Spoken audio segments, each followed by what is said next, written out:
बोलिए श्री शंकर भगवान की जय। बोलिए श्री रामचंद्र की जय। बोलिए हनुमान जी महाराज की जय।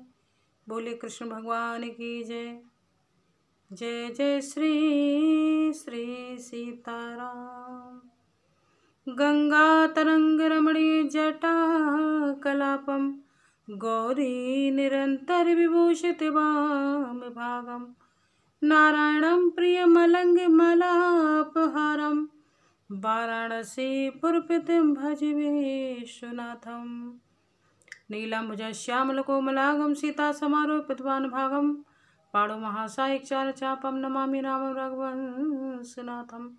रामाय रामभद्राय रामचन्द्राय वेदसे रघुनाथाय नाथाय सीताय पते नमः। नारायणं नमस्कृतं नरं चैव नरोत्तमं देवीं सरस्वती व्यासं ततो जयमुदीरये। श्री राम जय राम। श्री राम जय राम। हे दुखी भंजन तुम्हें प्रणाम। श्री राम जय राम। बोलिए शंकर भगवान की जय। आप सभी धर्म प्रेमी भगवत चरण कमल अनुरागी भगवान श्री हरि के समस्त भक्त समस्त कृपा पात्र सभी को मैं कोटि वंदन करती हूँ। जो YouTube चैनल के माध्यम से भगवान श्री हरि की कथा को श्रवण कर रहे हैं। श्री राम कथा इस समय चल रही है। सभी को मैं कोटि वंदन करती हूँ। श्री राम में सब जग जानी करो प्रणाम जोड़ जुग पानी। आपने सती प्रसंग में श्रवण किया था कि सती महारानी ने जब सुना कि भगवान भोलेनाथ ने आज्ञा दे दी कि तुम जा कर के परीक्षा ले आओ, तो सती महारानी मन में बड़ी प्रसन्न हुई और परीक्षा लेने के लिए तत्पर हो गई। अब परीक्षा लेने के लिए जब जाने लगी तो मन में सोचा, सीता जी का रूप बना लिया, सीता जी का वेश बनाया और बिल्कुल सीता जी का रूप बना करके सती महारानी आगे आगे चलने लगी। भगवान राघवेंद्र सरकार जीवाचार्य लक्ष्मण जी जनक नंदिनी सीता जी को ढूंढते ढूंढते वही स्थान पर आ गए जहाँ पर सती महारानी आगे आगे चल रही थी। जब लक्ष्मण ने सती महारानी को देखा तो क्रोध आ गया कि सती महारानी ने मेरी भाभी सीता का रूप बना लिया, इनको सीता का रूप बनाने की क्या पड़ी थी। अरे किसी और का रूप रख लेती, लेकिन सीता भाभी का ही रूप क्यों रखा, सीता माँ का ही रूप क्यों रखा। क्रोध आया। लक्ष्मण देख उमाकृत भेषा, लेकिन उस समय अपने क्रोध को शांत कर लिया। और जब भगवान राघवेंद्र सरकार ने सती महारानी को सीता के रूप में देखा, भेष में देखा, तो मंद मंद हमारे प्रभु मुस्कुरा पड़े, क्योंकि हमारे प्रभु को क्रोध नहीं आता है, करुणा निधान है। अच्छा, सीता जी और सती महारानी में बहुत अंतर है।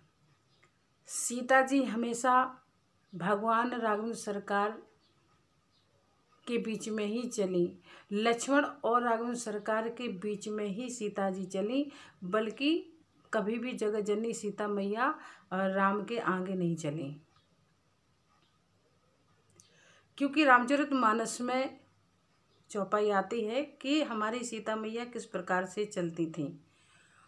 उभय बीच सिए सोहत कैसे, ब्रह्म जीव बिच माया जैसे। कैसी हमारी सीता मैया चलती थी, बीच में चलती थी। ब्रह्म यानी भगवान राघवेंद्र सरकार और जीव यानी लक्ष्मण, जीवों के आचार, और उसके बीच में महामाया चलती थी। लेकिन जब सीता जी के रूप में सती महारानी को देखा तो जीवाचार, देखिए लक्ष्मण को क्रोध आया, लेकिन राघवेंद्र सरकार मंद मंद मुस्कुरा पड़े कि इस समय मेरी परीक्षा की घड़ी आ रही है। देखिए या तो परीक्षा गुरु लेता है शिष्य की, या माता पिता लेते हैं।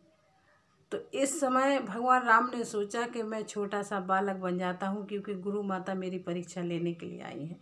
आप देखिए, विचार देखिए भगवान का, कि यहाँ पर सती महारानी ने सीता जी का रूप बनाया और राघवेंद्र सरकार की परीक्षा लेने के लिए जा रही हैं, कि अगर ये वास्तव में साक्षात भगवान हरि के अवतार हैं तो ये मुझे समझ जाएंगे, पहचान लेंगे कि मैं सती हूँ, मैंने सीता का रूप बनाया है। और अगर ये साधारण से मनुष्य हैं, तापसी वेश में हैं, तो ये हमें सीता ही समझेंगे और हमसे कहेंगे, अरे सीते, मैं तुम्हें वन प्रखंडों में ढूंढ रहा हूँ, तुम यहाँ पर खड़ी हो। यहाँ पर राघवेंद्र सरकार ने जब सती महारानी को सीता रूप में देखा तो अपने आप को बालक बना लिया। अच्छा, बालक बनने में बड़ी भलाई है। हम हमेशा बालक ही बने रहें, हम हमेशा छोटे ही बने रहें, कभी बड़े हो ना, तो सबसे बढ़िया है। क्योंकि जिसने जो बड़ा बन गया उसके अंदर अहंकार आ जाता है। जब रंगभूमि में परशुराम जी से भगवान श्री राघवेंद्र सरकार की भेंट हुई तो राघवेंद्र सरकार से परशुराम जी महाराज ने पूछा कि तुम कौन हो, कहाँ से आए हो, क्या नाम है। तो उस समय भगवान राघवेंद्र सरकार ने अपने आप को छोटा बना लिया था, छोटा, और ऐसा सरलतम से परिचय दिया। क्योंकि परशुराम भगवान ने पूछा तो भगवान राघवेंद्र सरकार ने यही कहा कि राम एक लघु नाम हमारा, परशु सहित बड़े नाम तुम्हारा। राम एक लघु, लघु माने छोटा, मैं तो छोटा सा हूँ, मेरा तो नाम छोटा सा है राम, लेकिन आपका परशु सहित इतना बड़ा नाम है। मैं छोटा हूँ, आप हमसे बहुत बड़े हैं। यहाँ पर भी छोटे से बालक बन जाते हैं। और जब जैसे ही भगवान राघवेंद्र सरकार सती महारानी के सामने पहुँचते हैं तो सबसे पहले राघवेंद्र सरकार सती महारानी को प्रणाम करते हैं, और प्रणाम करने के बाद पूछ लेते हैं कि हे माता, आप इस वन प्रखंडों में अकेली भ्रमण कर रही हैं, हमारे वृषकेतु भगवान भोलेनाथ कहाँ हैं। कहते हैं ना कि कभी कभी हमारी बुद्धि सही निर्णय नहीं लेती है, और जब सही निर्णय नहीं लेती है तो वो घातक रूप बन जाता है। यहाँ पर सती महारानी से जैसे ही पूछा कि बिपिन अकेली फिरहि कहे तू, और कहाँ ये बहोर, कहाँ वृषु के तू। बिपिन अकेली फिरहि कहे तू, आप यहाँ वन प्रखंडों में घूम रही हैं, हमारे भोलेनाथ वृषकेतु कहाँ हैं। उस समय सती महारानी को ऐसा लगा जैसे वज्रपात, देखिए वज्रपात गिर गया हो, एकदम ऐसा लगा कि बिल्कुल पैरों के नीचे से धरा खिसक गई हो। उस समय सती महारानी का मुखारविंद उदास हो गया। सोचने लगी ये वास्तव में भगवान श्री हरि के अवतार हैं, क्योंकि या तो मुझे भगवान श्री हरि ही पहचान सकते हैं या फिर मेरे करुणानिधान हमारे भगवान भोलेनाथ ही पहचान सकते हैं। उस समय सती महारानी नेत्र बंद करके बैठ गई। अब क्या करें, इन्होंने तो मुझे पहचान लिया है। अब भगवान राघवेंद्र सरकार का अभिप्राय ये था कि माँ, आपने सतगुरु रूपी भगवान शंकर का हाथ छोड़ दिया है। याद दिलाना चाहते हैं भगवान कि भगवान शंकर जी कितना तुम्हें विश्वास दिला रहे थे, बार बार कह रहे थे, लेकिन तुमने उनकी बात को नहीं माना, और इस समय तुमने भगवान भोलेनाथ का हाथ छोड़ दिया, सतगुरु का हाथ छोड़ दिया है, जो तुम्हें बिल्कुल सही मार्ग बता रहा था, उनका हाथ छोड़ दिया, उनके ऊपर विश्वास नहीं किया है। और आज तुम इस माया की नगरी में जैसे एक जीव खड़ा हो जाता है, ऐसे ही तुम माया की नगरी में अकेली खड़ी हो। जब जीव भटकने लगता है तो उसको सतगुरु का हाथ पकड़ लेना चाहिए, गुरु का हाथ पकड़ लेना चाहिए, वो सही मार्ग दिखाते हैं। और जब जीव के अंदर अहंकार आ जाता है, घमंड आ जाता है हर प्रकार का कि मैं ही सब कुछ हूँ, तो वो गुरु को नहीं मानता है, भगवान को नहीं मानता है और अपने मन का करने लगता है। तो मन का तो करता है, लेकिन उसके बाद उसका पतन होना सुनिश्चित हो जाता है, क्योंकि भगवान की लिस्ट में ये सब सही नहीं है। भगवान ने जैसे इशारा कर दिया कि तुम इस माया की नगरी में अकेली खड़ी हो, तुमने सतगुरु रूपी भगवान शंकर का हाथ छोड़ दिया है। सती महारानी नेत्र बंद करके बैठ गई, नयन मूंद बैठी मगमाही, और रास्ते में मार्ग में नेत्र बंद करके बैठ गई। भगवान राघवेंद्र सरकार ने अपनी माया को जैसे ही वहाँ पर प्रेरित किया, तो जहाँ देखो जहाँ लक्ष्मी नारायण विद्यमान हो गए।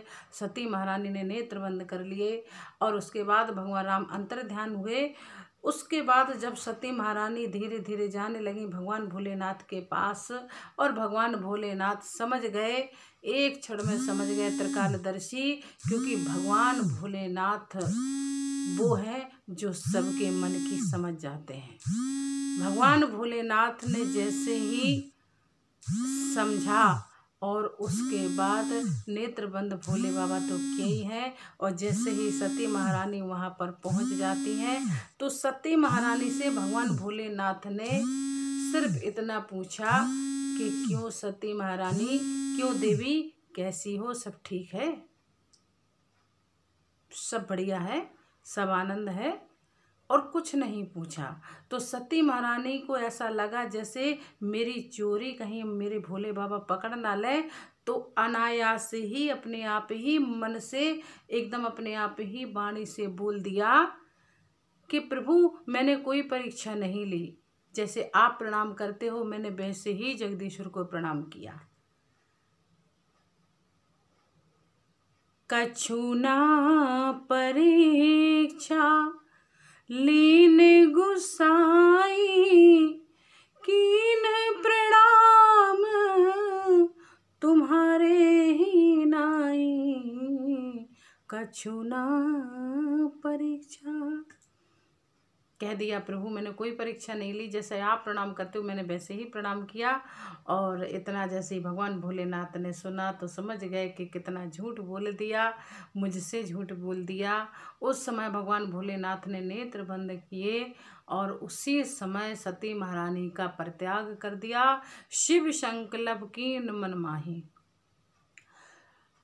भगवान भोलेनाथ ने मन में संकल्प किया कि तुमने सीता जी का रूप बनाया, सीता को मैं माँ मानता हूँ, भगवान राम को मैं पिता मानता हूँ, और तुमने सीता का रूप बना करके तुम मेरे नेत्रों से गिर गई हो सती।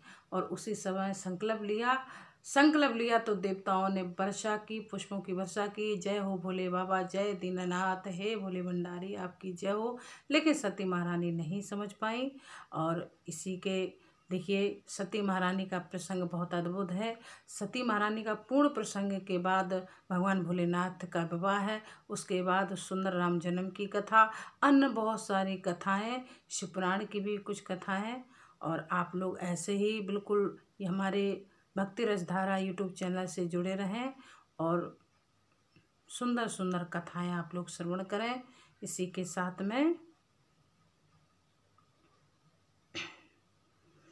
कि 3 बार भोजन भजन एक बार, 3 बार भोजन। कितनी बार भोजन करते हैं आप?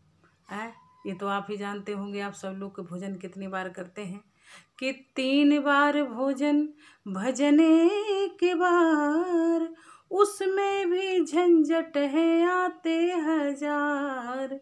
3 बार भोजन कि मन ने कहा चलो गंगा नहाए, गंगा नहाए चलो यमुना नहाए।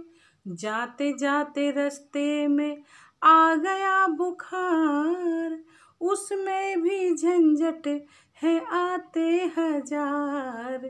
3 बार भोजन भजन एक बार, उसमें भी झंझट है आते हजार।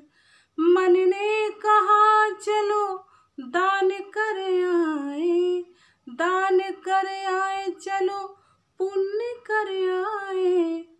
लेकिन छोटी कमाई और बड़ा परिवार, उसमें भी झंझट आ जाते हजार। 3 बार भोजन, जब हम 3 बार भोजन करते हैं या जितनी बार आप लोग भोजन करते हैं तो भोजन करते हैं, तो भोजन के साथ में भजन भी बढ़ाओ।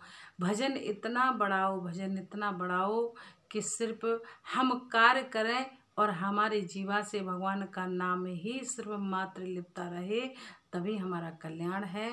इस श्रावण के सुंदर पवित्र महीने में भगवान भोलेनाथ का ये दिव्य पवित्र पावन महीना है, और इस पवित्र पावन महीने में भगवान भोलेनाथ का सुंदर अभिषेक होता है, पूजन होता है, भगवान भोलेनाथ की पूजा अर्चना होती है। ये किस लिए होता है, किस कारण होता है, क्यों भगवान भोलेनाथ की श्रावण के महीने में पूजा होती है, ये कल हम आपको कथा के माध्यम से बताएंगे। इसलिए जय श्री राधे, जय सीताराम, बोले शंकर भगवान की जय, बोले आदिशक्ति माँ जगदम्बा मैया की जय। हरि अनंत हरि कथा अनंता, कहे सुनहि बहु विधि सब संता।